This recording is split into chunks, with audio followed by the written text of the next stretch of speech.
Olá, pessoal! A gente começou agora, nessa semana, a trabalhar os manuais de identidade visual. Todos os grupos apresentaram no início da semana, as identidades visuais geradas para os seus clientes e, a partir dessas identidades visuais, a gente vai gerar toda a sistematização dos manuais de identidade visual. Acontece que, além do conteúdo propriamente dito, onde a gente trabalha todo o detalhamento técnico, as variações de marca, pontos de contato, todos os elementos que compõem o sistema de identidade visual, a gente tem por hábito reunir isso num material que a gente chama de manual de identidade visual. O mais comum é que esse manual seja um manual impresso e, quanto a isso, acabe obedecendo todos os critérios de uma peça gráfica de design gráfico editorial. Uma outra possibilidade é que a gente construa um artefato gráfico digital que reúna a sistematização que a gente tem do manual de identidade visual e funcione como um site, uma mídia interativa para apresentar todos esses sistemas. Para a nossa disciplina, como a gente ainda está nesse processo de adaptação, onde a gente está passando do digital para o remoto, a gente vai trabalhar com manuais de identidade visual que se comportam como peças de design gráfico editorial e obedecem às premissas que a gente teria numa peça impressa. Mesmo que essa peça, como vai ser o nosso caso, seja vinculada em plataformas digitais, como é o caso da ISU, por exemplo, essas plataformas digitais, elas simulam esses materiais impressos, até na estrutura de página, na maneira como eles se apresentam. E hoje, nessa videoaula, a gente vai falar especificamente desse material gráfico, que é a peça gráfica Manual de Identidade Visual. Bom, como eu estava falando para vocês, quando a gente está pensando no manual de identidade visual, tem algumas dimensões que a gente precisa analisar da peça gráfica propriamente dita. Como a gente já viu nas outras aulas, o manual de identidade visual, ele é uma normatização desse projeto de identidade visual e ali tem que estar dispostos todas as construções, todas as peças e todas as maneiras como esse sistema funciona. Ele tem por objetivo criar as normas para o uso desses materiais, de maneira a não restar dúvida para o meu cliente em usos futuros quais são as cores, os tamanhos, as proporções e como é que esses elementos eles precisam interagir entre si. Então, o primeiro passo vai ser definir para esse material gráfico qual vai ser a cara da marca que foi desenvolvida, entende? Se for uma marca mais clássica, uma máquina mais moderna, ela é inovadora, isso tudo ele precisa vir para o projeto gráfico do Manual de Identidade Visual. Existem algumas empresas, alguns designers, que eles criam uma espécie de padrão visual, de informações para esses manuais de identidade visual. Eu confesso para vocês que eu sou um pouco contra, porque quando você está disposto a investir na criação de um manual de identidade visual, de um sistema completo, como é a nossa proposta, é muito natural que o teu cliente tenha a expectativa de receber também um projeto, um design, uma construção visual feita especialmente para ele, em cima das necessidades dele. Eu sei que é comum, mas eu gostaria muito que vocês tivessem isso em mente. Para o projeto gráfico 1, vamos fazer um manual pensando na estrutura do teu cliente, na cara que ele vai ter. E aí, esse projeto gráfico para esse cliente, ele também tem que pensar nessa estrutura de como exaltar as informações sem necessariamente fazer com que esse projeto gráfico passe a ser a estrela. Então, a estrela do manual de identidade visual é, de fato, o sistema de identidade visual. Mas esse projeto gráfico, ele tem que estar em consonância com essas características. Outra coisa que vocês precisam pensar, como eu disse no começo da nossa videoaula, é que tipo de veiculação que vocês vão usar. É muito comum que esse manual ele seja pensado a partir de uma realidade do impresso. Mas, à medida que a gente vai migrando nessa cultura digital, é muito comum também que exista uma dimensão digital desses arquivos. Mas mesmo assim, a gente ainda encontra muito da estrutura que a gente teria no impresso sendo reproduzida. E aí, é importante você pensar para planejar essa peça gráfica, qual que é o perfil do meu cliente? Que tipo de visualização ele demanda? Ele quer uma coisa impressa, para ele vai ser mais prático digital, ou é melhor que ele tenha essa possibilidade de transitar entre essas duas dimensões? E aí, quando você está pensando nesse artefato digital impresso, tem algumas coisas que você tem que prestar atenção. Por exemplo, o formato da página.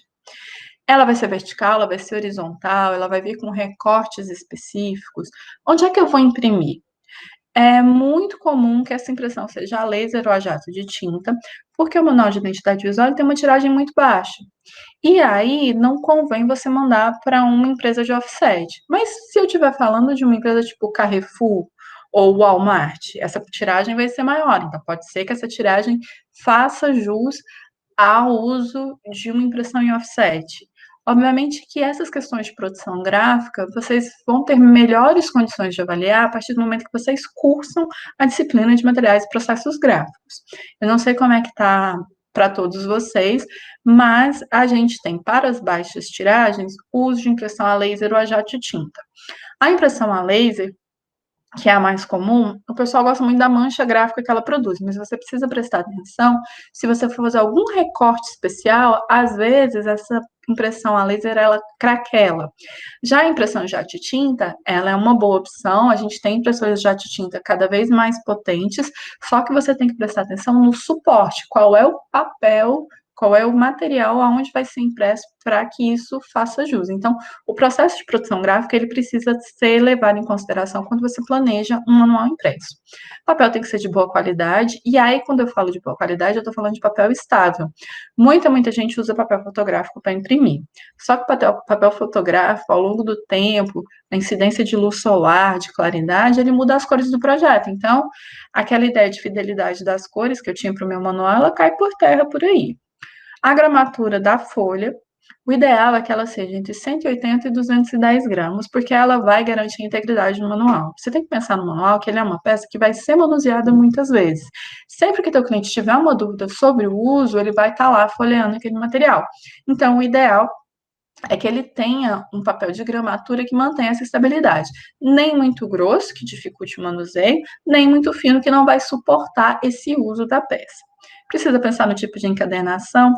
A encadernação que a gente mais recomenda para manuais mais sintéticos, como são da disciplina, é a encadernação Wire. Ó, aqui a gente tem uma encadernação Wire, tá vendo? Deixa eu chegar mais perto para vocês. Essa encadernação que ela é quadradinha, ela é uma encadernação de lombada quadrada, e aí ela dá um acabamento mais estável do que a espiral. Então, como ela é mais estável, ela não amassa tanto, ela não quebra. Geralmente, essas presilhas, elas são de metal, então ela acaba durando um pouquinho mais. Um outro tipo de encadernação que você pode fazer é a encadernação que a gente chama de encadernação canoa. Isso daqui é um material com encadernação canoa. Essa aqui é uma canoa com grampos, estão vendo nas laterais? Então, se você olhar nessa direção, você vai poder observar que as folhas são inteiras, então ela demanda o que a gente chama de imposição de página, porque você vai entender que, às vezes, a penúltima página, ela é irmãzinha, na verdade, da segunda. Então, esse processo de escolher as páginas é chamado de imposição de página. Um outro tipo de encadernação muito comum é este aqui. Estão vendo? É uma encadernação feita de cola quente, essa aqui é uma lombada quadrada. E aí, quando você tem um livro como esse, que é um livro de muitas páginas, vocês vão conseguir observar. Você tem microcadernos que são costurados aqui dentro, e aí você tem uma integração melhor. Então, a gente tem encadernação Wire, que é essa do furinho quadrado, que é uma espécie de espiral também, ela não chega a ser espiralada, mas ela é Wire. Você tem encadernação canoa, que é essa que geralmente é grampeada ou costurada, e você tem essa com cola quente. São possibilidades que você tem. O que vai determinar isso? A quantidade de páginas que você tem no manual e o tipo de tecnologia que você tem acesso. Você precisa também definir para o seu projeto impresso quais são os elementos pré e pós-textuais. Capa, índice, folha final, indicação de crédito, tudo isso são elementos que eles não fazem parte do manual propriamente dito, mas eles precisam estar encartados. E como que este conjunto vai dar acesso à mídia digital, que vai ter os arquivos que você vai finalizar, que são, de fato, as peças gráficas do teu projeto de sistematização de uma identidade visual. Vai ser por nuvem, vai ser link, vai ser mídia física, eu vou trabalhar com QR Code, qual vai ser a estratégia que eu vou usar para dar acesso a esses arquivos digitais. Agora, se você for pensar sobre esse artefato digital, você precisa entender que tipos de dispositivos as pessoas vão usar para acessar esse manual. Vai ser sempre numa tela de computador ou é importante que ele tenha uma certa responsividade para se adaptar a telas que são mais verticais?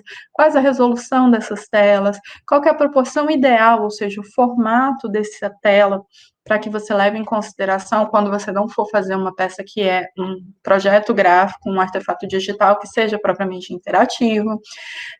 Como é que ele vai se organizar? Ele acompanha a lógica de simular um impresso?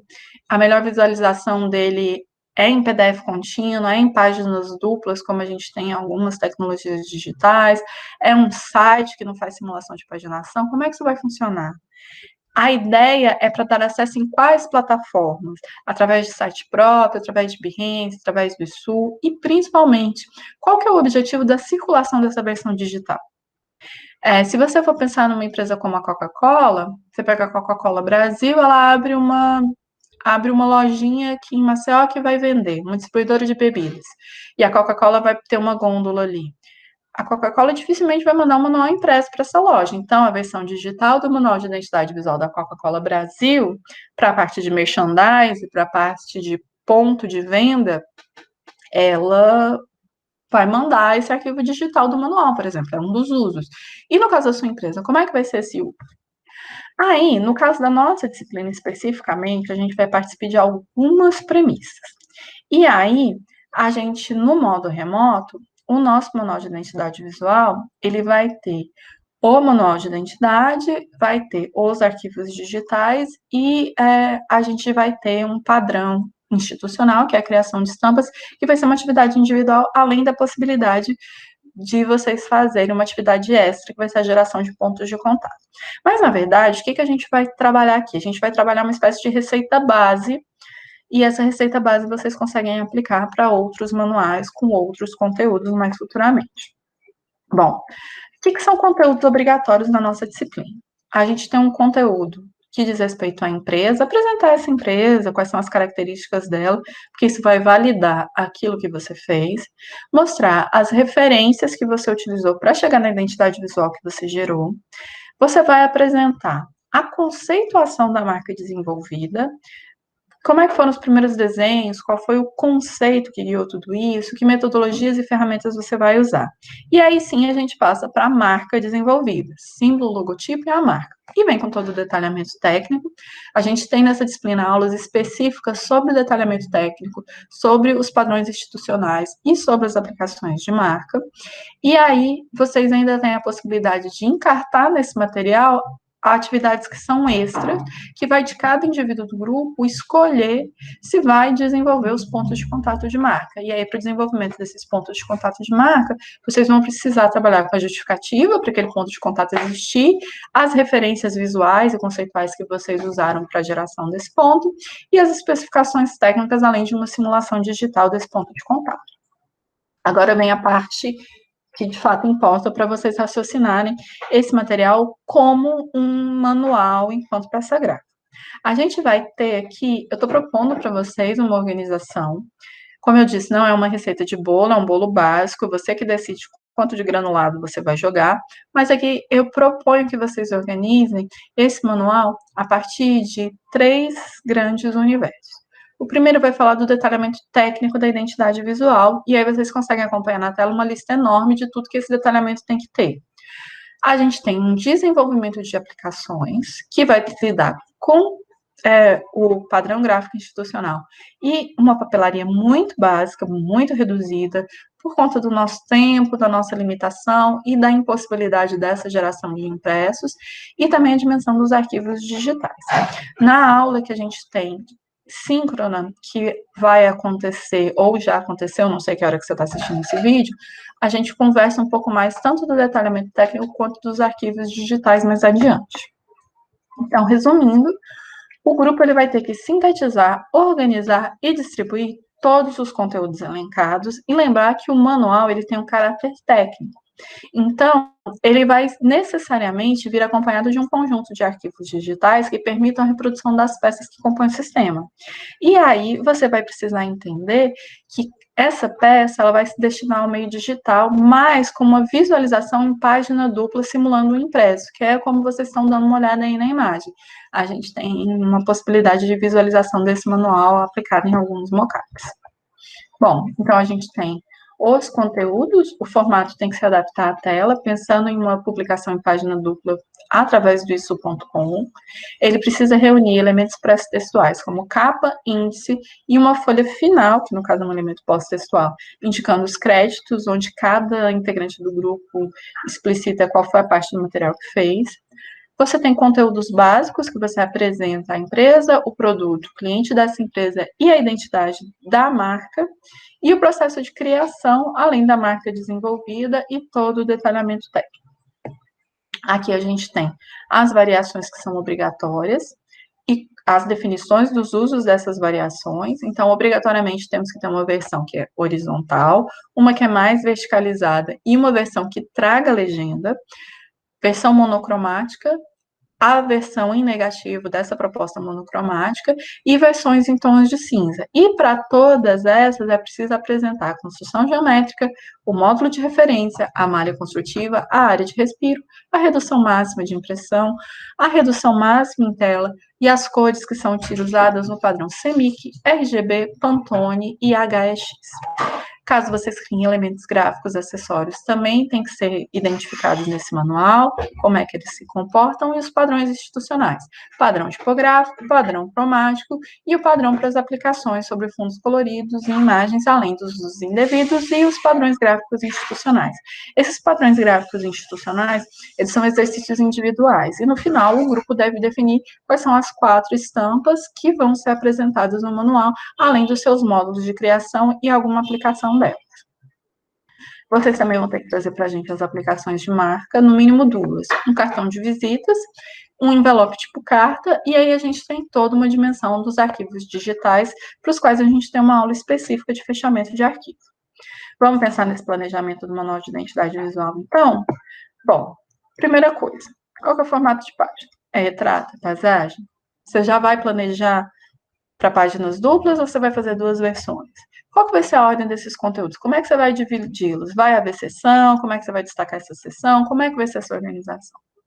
Para isso tudo, eu recomendo que vocês trabalhem com o que a gente chama de espelho da publicação. Isso é muito usado em projeto gráfico de design editorial. É onde você planeja aonde vai cada informação. Vocês estão vendo aí uma simulação de um espelho de uma revista. Então, vocês vão ver que tem a capa e a quarta capa deslocada, e todos os outros conteúdos, eles estão vindo em páginas duplas. E a gente tem da página 0, a página 1, da página 1, da página 2, e aí vocês vão tentando entender como é que essa publicação vai funcionar. Por que isso é importante? Porque isso vai determinar para vocês a quantidade de páginas que o manual vai ter. Vocês têm uma vantagem em relação às turmas que trabalharam no modo presencial, porque a gente não tem uma exigência de impressão desse manual. E isso faz com que vocês, então, não tenham a preocupação do gasto financeiro da impressão desse manual, o que é muito positivo. Em compensação, a gente tem um aspecto negativo, é que vocês vão perder a oportunidade de experimentar o processo de impressão. E só quem já imprimiu um material complexo como um manual sabe o tanto de erro que pode dar.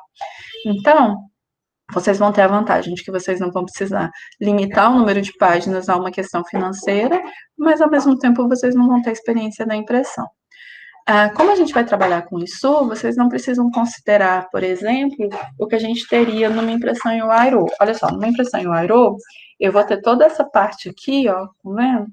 Que ela não pode ser considerada, porque se eu colocar qualquer informação aqui, ela vai ser comida, então eu tenho que pensar nessas margens levando isso em consideração. Vocês trabalhando com uma página dupla, vocês podem pensar como um formato retangular, e aí pensar nessas interações de maneira mais fluida, né? Você não tem a barreira física da dimensão. Depois que vocês definirem quais são os conteúdos,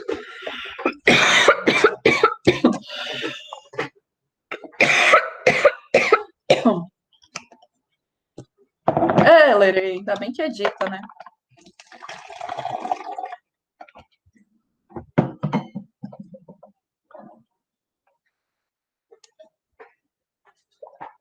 Ai, ai.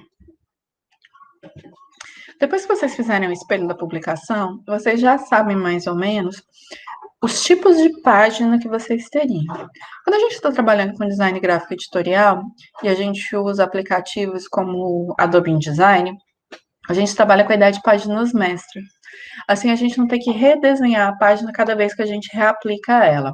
E quando você está falando de construções como um livro, um relatório, você tem mais, esse número de páginas mestras é mais limitado. Você tem as aberturas de capítulo, você tem os encerramentos de capítulo e você tem as páginas duplas completas, né? No caso de vocês, talvez vocês tenham uma variedade muito grande e pelo conteúdo mesmo dessas páginas, pode ser que seja interessante vocês fazerem essa construção dentro do Illustrator. Mas se você quiser ir para o InDesign, você vai trabalhar com as páginas mestras. Então, você precisa pensar os elementos de anatomia da página. Pensar, por exemplo, nas margens, quais são as áreas de sangria, quais serão os módulos de replicação, posicionamento de título. Então, todos esses elementos que vocês estão vendo aqui do lado, vocês vão pensar nas diferentes modulações. Você tem modulação de coluna, você tem modulação blocada a partir da construção de linhas, você tem alturas de linhas para essa construção, você tem margem superior e inferior, você tem a margem interna da parte de dentro dessas páginas. Se vocês decidirem produzir esse material no Illustrator, eu recomendo vocês que, mesmo que vocês coloquem espaço zero entre as duas páginas, vocês trabalhem com página 1 e página 2. Por quê? Porque quando vocês forem fechar um PDF para subir para plataformas como o ISU, ele considera essa leitura de página 1, página 2, tá? Bom, lá na anatomia da página, a gente tem alguns outros elementos que visualmente têm características. A gente tem aqui exemplos, por exemplo, ficou lindo, né? A gente tem exemplos como a construção do título, a espessura do subtítulo, aonde que vai o crédito da matéria, qual que é a configuração de uma capitular, aonde que vem o número de página e qual que é a configuração desse número de página. Nas páginas de revista, quando você tem uma matéria que continua nas próximas páginas, é muito comum que o projeto gráfico preveja um elemento gráfico que indica essa continuação ou que indica a finalização da matéria. Vocês podem ver que aqui a gente tem uma matéria que tem uma imagem, que é a foto principal, que ela ocupa toda uma página, mas a gente tem uma outra proposição, onde a imagem ela ocupa uma parte específica, no topo da página. E aí, como é que se dá a construção desse bloco? Isso é pensado. Isso é pensado quantos blocos uma página tem, quanto de espaço tem entre o final de uma ilustração e o início do próximo texto, qual que é a dimensão dessa coluna, tem diferenciação de texto principal para texto em box, a gente tem títulos em tabela, então tudo isso ele precisa ser pensado e ele precisa ser projetado para que o seu manual ele mantenha a coerência visual do início ao fim. Lembra quando a gente estava falando da questão da personalidade da marca que você está trabalhando? Também é importante você pensar se você está lidando com uma marca um pouco mais despojada, como a gente vai ter na Von Teese, como a gente vai ter no We Hate Baker, como a gente vai ter na Lumia, ou se você vai para proposições que se colocaram como proposições mais sérias, como, por exemplo, da UPOAN ou mesmo da Ratri. Então, qual que é a cara que a sua empresa precisa no manual de identidade? E isso vai te ajudar a pensar nessa construção dos elementos da anatomia da página. Uma outra coisa também que vocês precisam pensar é essa relação da área de mancha, que é a área correspondente ao texto, e as margens. Isso tudo tem que ser analisado de forma equilibrada. E para isso você precisa determinar, por exemplo, o padrão para essas margens e o padrão de espaçamento entre essas colunas, e quando você varia de 2 colunas, uma coluna. Para quem não tem muito hábito de impresso, eu não recomendo que vocês façam para um material impresso as colunas superiores a 8 centímetros. Mais do que isso é complicado da gente ler. Mas é claro que isso tem que ser analisado como um todo. Eu não vou fazer uma coluna de 8 centímetros num material gráfico que, sei lá, tem 15 centímetros. Então, eu posso fazer colunas maiores, eu tenho que pensar nessa proporção da distância entre as colunas, eu tenho que pensar na facilidade da interconexão da leitura para o meu observador.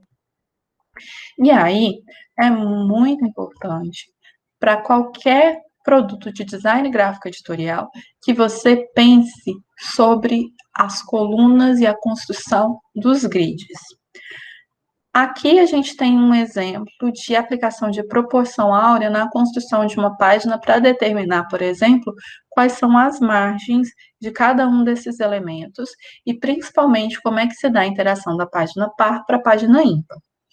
E aí, vocês vão encontrar na internet uma série de publicações a respeito desses grids. Talvez vocês encontrem com o nome de Golden Grids, grids douradas. Vocês têm alguns livros muito interessantes. Você tem um livro do Timothy Samara, que é um livro especificamente sobre grids. Você tem alguns livros sobre design gráfico pós-moderno, que eles falam dessa desconstrução de um grid mais retilíneo, mais regular, e a gente precisa conhecer a regra para poder quebrar. Então, é importante que vocês raciocinem qual é a proporção que cada elemento deve ocupar na sua página. E aí, a construção de um grid, ele acaba te ajudando a tomar esse tipo de decisão. Aqui a gente tem um exemplo dessas colunas e do grid que foi usado numa publicação de uma revista. Então, reparem que as margens, elas são preservadas, tanto numa página como na outra, tem a mesma proporção. O início dos títulos também se dá no mesmo lugar. A proporção de uso de imagem, num ele ocupa 2 módulos, no outro ele ocupa 3 módulos. E assim, a gente tem a construção de um box que ocupa uma coluna complementando a parte superior da ilustração. Então, tem muitas possibilidades de organização, mas é importante que vocês pensem isso à luz dos conteúdos que vocês vão trabalhar. Aqui, a gente tem uma representação das colunas mais comuns de usar. Então, a gente tem 2, 3, 4, 5, 6 e 7 colunas, sendo que a última proposição de coluna, essa colunagem ela é mais irregular, tem colunas maiores e colunas menores. Isso não quer dizer que você só pode usar, você tem um desenho de grade, e você pode preencher esse desenho de grade a partir de premissas que você vai determinar dentro do projeto gráfico desse material. Aqui a gente tem um exemplo de aplicação desses grids. Isso aqui são páginas do manual da Cielo, que está disponível para vocês darem uma olhada na pasta manuais, que já está lá disponível no Moodle, e aí vocês vão reparar que a gente tem alguns elementos que se repetem. A gente tem uma página onde a gente tem a proporção de margens se mantendo na margem interna e na margem externa, esquerda e direita, e na primeira página a gente tem uma proporção da margem mais externa sendo um pouquinho mais alongada. A gente também tem 2 módulos de coluna, onde divide a página em 2 numa versão, e na outra a gente divide a página em 3, mas a gente tem módulos de linha que se repetem nas 2 páginas da publicação. Aí, vocês têm 2 atividades assíncronas para cumprir, que na verdade eu condensei numa única atividade. Você tem um fórum, onde você vai falar dos modelos de grid e desses formatos de manual, e para a gente postar também diversos manuais de identidade visual. Eu já fiz uma coleçãozinha para vocês com muitos exemplos de manuais de identidade visual, mas também onde vocês podem dar uma olhada nessa busca por novos manuais. Vocês podem encontrar com o termo em inglês Brand Book, que vai ter lá esse compartilhamento, e aí a gente pode ampliar o nosso repertório vendo possibilidades de construção desses manuais. Aqui tem alguns que já estão lá na pasta para vocês, e eles foram encontrados no designcomcafé.com.br. Então, aqui eu fiz a captura de tela de algumas imagens, esses manuais estão lá para vocês darem uma olhada, e vocês vão ver que são propostas muito diferentes a partir da necessidade e da identidade de marca de cada uma dessas marcas que a gente vai observar. Tá. Uma outra coisa que vocês precisam pensar, que eu vou passar aqui bem rapidinho, e que a gente já conversou na nossa aula, é sobre o gerenciamento de projeto de vocês. Esse gerenciamento de projeto, ele vai organizar o fluxo de trabalho. Vocês viram a quantidade de material que vocês têm para gerar, né? Então, essa organização de fluxo de trabalho, ela precisa ser observada para que ele flua da melhor maneira. O trabalho de vocês vai ser interdependente, mas pode ser organizado de forma independente, principalmente os grupos que têm mais de um integrante. Então, vocês precisam, por exemplo, definir as diretrizes do manual. Qual a imagem que a marca quer passar? Qual o tom da comunicação? A quem se dirige esse manual? São respostas que vocês têm que ter para determinar as escolhas que vocês vão fazer mais adiante. Vocês precisam organizar o conteúdo. Quais são as seções que o manual vai ter? Como é que essa publicação vai estar construída? Lembra a ideia do espelho? Definir qual é o local de vinculação. Definir as diretrizes de projeto gráfico. Qual que é o formato da página? Os tipos de página que você vai ter, capa, índice, abertura de seção, imagem mais texto, imagem mais legenda, quais são os elementos gráficos de cada página, como é que vai dar o grid, qual que é a margem, vai usar sangria, como é que vai se construir a paginação, quais são as fontes tipográficas que vocês vão usar, o que, que vai no título, o que, que é corpo de texto, o que, que é legenda, qual que é o corpo de cada uma dessas fontes, qual que é o alinhamento, quanto é entre a linha, e quais são os elementos acessórios que vocês vão usar. E aí, vocês precisam gerenciar esse projeto. Por quê? O manual, ele é um resumo disso tudo, mas todo o detalhamento técnico, ele já foi feito, ele está sendo feito, essas variações de marca vão sendo produzidas, os materiais gráficos, as peças gráficas de papelaria, as estampas, tudo isso vai estar sendo construído. Então, vocês precisam fazer de maneira que seja simples e fácil todo mundo do grupo ter acesso a tudo. Então, vocês precisam, por exemplo, definir quais são os aplicativos que vocês vão usar na seleção do material, quais são as normas, por exemplo, para nomear os arquivos, para vocês não jogarem fora as alterações do colega, como é que vocês vão organizar os arquivos e as pastas, e principalmente, deixem claras as tarefas e organizem o fluxo de trabalho. Os deadlines vão ser importantes, porque a diagramação do manual vai depender do desenvolvimento de várias coisas. Então, vocês devem, por exemplo, prestar atenção nos aplicativos. Quais são os aplicativos que vocês vão usar? O que vai ser feito no detalhamento técnico? Como é que vai ser feita as simulações digitais? Inclusive, vocês podem apelar para modelagem 3D, dependendo do contexto. O manual vai ser projetado em software de design editorial ou vai ser uma montagem e finalização como se fosse uma peça gráfica propriamente dita, usando a paginação que eu tenho, por exemplo, no Illustrator? E aí, vocês têm que pensar quando que é adequado usar editores de imagem e quando é usado editores vetoriais. Eu não recomendo o uso de editores de imagem, como o Photoshop, nada que trabalhe com bitmap para produção de texto, justamente porque eles costumam deixar as pontinhas, como a gente está vendo ali na imagem, elas costumam ter um serrilhado mais evidente, isso acaba prejudicando a leitura em meios digitais e principalmente dificulta o nosso zoom. Então, quando vocês definirem esses aplicativos, vocês vão analisar a partir de o que é bom para o grupo. A gente tem grupos que estão trabalhando com Corel, a gente tem grupos que estão trabalhando com Illustrator. Então, vocês têm que pensar quais seriam as vantagens. Analisando especificamente a ilustração vetorial, softwares de ilustração vetorial, eles costumam ser apps mais leves e eles exigem computadores menos potentes por isso. Eles têm uma maior flexibilidade para mudanças pontuais. Ah, não, eu quero mudar essa página aqui de lugar. Ah, eu quero essa página específica, ela precisa ser desenhada diferente para caber essa simulação, esse mockup que eu estou trazendo. Então, eles são mais flexíveis nesse sentido. E eles são mais precisos para ajustes e construção geométrica da marca. Quando você traz para softwares de diagramação, ele tem a vantagem de que ele cria páginas mestras e que aí eles vão repetindo sistematicamente os elementos da anatomia da página. Então, por exemplo, você pode criar uma maneira de representar o número de página que, num software como o Illustrator, você vai ficar dando Ctrl+C, Ctrl+V em todas as páginas. No software de diagramação como o InDesign, você só aplica a página mestra, aquele tipo de paginação de página, tipo de grid, tipo de texto, ele vai replicando. Ele tem maior flexibilidade no fechamento dos arquivos para saídas diferentes, seja para impressão, seja para tela, e ele tem uma facilidade na organização e na modificação de elementos de página. Então, se vocês estão lá no projeto e de repente vocês percebem que aqueles textos estão ficando muito grandes para os elementos da página, você muda a página mestra e isso vai ser aplicado a todas as páginas que estão sobre aquela mestra. Se você faz num software de ilustração vetorial, você vai ter que mudar a página a página. Então, o que vocês vão fazer? O grupo tem condições de escolher, eles têm computador que ou a máquina que os integrantes do grupo vão determinar essa escolha. Ah, não, um de nós tem um excelente computador, então vai ser nesse excelente computador que a gente vai diagramar o manual usando um software de diagramação. Não, a gente, todo mundo. Então, vocês vão ver o que fica bom para cada grupo, mas vocês precisam decidir isso agora, no início do trabalho. Vocês precisam sistematizar os arquivos. Isso pode ser a partir da nomeação. Pode ser algo muito simples, como, por exemplo, uma sequência de termos, ou a data, ou responsável pelo arquivo.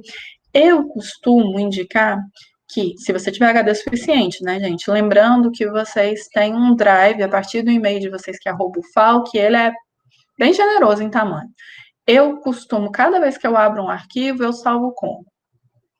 Ou no final do dia de trabalho, eu deleto os arquivos anteriores e deixo. Mas eu estou sempre salvando novo, porque se der alguma caca, deu merda, eu tenho sempre um arquivo muito recente para voltar e eu perco menos tempo. Então, vocês têm que buscar nomear esses arquivos de forma clara, identificando ao que se refere e a data de atualização. E é bom você também colocar quem finalizou aquele arquivo, justamente para facilitar caso você precise buscar algum backup. Eu recomendo que vocês usem nuvens para facilitar o acesso a todas as pessoas do grupo e também para evitar que uma perda de HD, um acidente num computador, eles possam dificultar esse processo e impeça que o trabalho progrida. Eu uso na minha máquina, eu uso muito o G-Drive e eu uso o aplicativo do G-Drive que faz a atualização automática na nuvem. Mas, em compensação, de vez em quando ele dá um erro. Às vezes eu quero salvar um arquivo do Illustrator e ele diz que aquele arquivo já está sendo utilizado porque ele está sendo enviado para a nuvem. Então, eu tenho que sempre estar salvando como. Eu já salvo como normalmente, mas se você não tiver muito HD, isso pode ser um problema para você, né? Então, é importante vocês pensarem nessas dinâmicas. A minha internet em casa ela é bastante estável, então eu consigo fazer isso. Às vezes você não tem uma banda suficiente, você vai precisar fazer isso de maneira mobile, você pode deixar para subir esses arquivos no final do dia. Mas o que é importante? Que esteja combinado. Se todos os integrantes do grupo sabem como funciona, está mais fácil de resolver. É importante vocês também pensarem que, à medida que essas peças gráficas vão sendo desenvolvidas, qual vai ser o melhor jeito de representá-las. Porque você tem que entender também quem vai usar. Por exemplo, para um profissional da gráfica, às vezes a representação técnica, que vai privilegiar grid, dimensões, ela é suficiente. Já para um leigo, uma simulação de produto final, ela traz um efeito visual mais impactante. Então, eu recomendaria que vocês optassem por mockups para impressionar o teu cliente, mas que vocês tivessem no mesmo manual essa representação também mais técnica. Então, é importante que vocês não confundam modelo, protótipo e mockup. Modelos correspondem a qualquer estado físico de um produto realizado em escala de ampliação ou redução, no mesmo material do produto ou em material alternativo, com seus recursos funcionais, com ou sem os recursos funcionais. Então, você pode ter um modelo em escala, e esse modelo pode ser só volumétrico, ele pode ser um modelo para você ver como é que fica a reprodução final, mas ele pode não ter funcionalidade. Quando eu vou para o protótipo, ele necessariamente tem que ser em escala natural, então tem que ser 1:1. E aí, esse protótipo é um produto que ele tem que ter as características que imitam o produto real, inclusive na sua funcionalidade. Então, ele tem que funcionar. E aí você tem o mockup. E mockup, ele não é um protótipo. Primeiramente, porque o mockup, ele é um estudo de forma tridimensional, e ele vai trazer os aspectos mais, como seu aspecto mais importante, essa relação dimensional. Então, no nosso caso, ele vai simular o aspecto visual das peças. Então, ele não necessariamente ele vai precisar retratar a funcionalidade de uma embalagem. Os mockups, eles vão servir para a pessoa olhar e acreditar que aquilo é uma simulação muito próxima do real. E aí, principalmente para quem está trabalhando em grupo, organizem o fluxo de trabalho. Aqui eu trouxe para vocês 4 ferramentas muito comuns para vocês organizarem esse fluxo de trabalho. Elas têm uma maneira para vocês trabalharem em grupo, vocês podem dividir tarefas, estabelecer prazos, mas olha só, isso tem que funcionar para o grupo. Se você vai ter mais dificuldade montando o seu perfil do Trello do que fazendo isso no papel, faz no papel. O importante é estar organizado, o importante é todo mundo ter conhecimento de como o trabalho do colega está funcionando. Para quem está trabalhando sozinho, eu acho importante vocês gerarem um checklist, porque o fluxo de trabalho vai ser muito intenso, vocês podem acabar esquecendo alguma coisa, então é importante vocês fazerem um checklist e pensa no tempo que você tem, todas as tarefas que você tem, no tempo que você pode dedicar à disciplina, e aí você vai elencando qual tempo e também o que você precisa fazer antes, o que você precisa fazer depois, e aí você vai determinando prazos para você cumprir, prazos com folga para qualquer imprevisto poder ser reorganizado ali. E aí, você tem que ver o que funciona melhor para sua realidade. horário que você rende mais, horário que você tem acesso a equipamento, horário que funciona melhor para a equipe. Então, é importante você ter lista de tarefas, indicadores de tempo, um espaço para upload de arquivos, trabalhar com calendários muito claros e de maneira que vocês consigam trocar mensagens no caso das equipes. Porque pode ser que uma pessoa da equipe seja mais noturna, outra pessoa seja mais diurna, e não necessariamente a gente tem que atrapalhar o sono do coleguinha para poder fazer o nosso trabalho do jeito que funciona para a gente, né, não? Aí, o que eu preciso de vocês é que vocês comecem a trabalhar. E vocês comecem a pensar em todas as possibilidades que a gente tem na construção de um manual de identidade visual. A gente já teve a nossa videoconferência primeira, que é quando vocês apresentaram a identidade visual. A gente tem essa videoaula que vocês estão assistindo agora, a obrigatoriedade de participação no fórum, uma videoconferência síncrona, onde a gente fala de detalhamento técnico, e depois mais fóruns relativos a essa videoconferência síncrona. Eu sei que é um volume muito grande de atividades, eu sei que nem tem, sempre todo mundo tem tempo para tudo isso, mas isso tudo foi pensado de maneira que pudesse complementar o trabalho de vocês dentro da disciplina. Beleza? Então é isso, pessoal. A gente já sabe quais são as premissas e quais são os elementos para a gente pensar um projeto gráfico de um sistema de identidade visual, e a gente já sabe como encarar o manual de identidade visual como uma peça gráfica e as coisas que a gente precisa organizar. Eu recomendo que vocês tomem as decisões a respeito da peça gráfica o mais rápido possível, que a gente vai iniciar o detalhamento técnico, e aí com esse detalhamento técnico definido, vocês já podem começar a montar esse manual de identidade visual. Espero que a gente tenha conseguido esclarecer as dúvidas. Se não, a gente tem um fórum para conversar sobre esses manuais lá aberto, então vocês podem jogar as dúvidas se vocês tiverem alguma. E acho que é isso.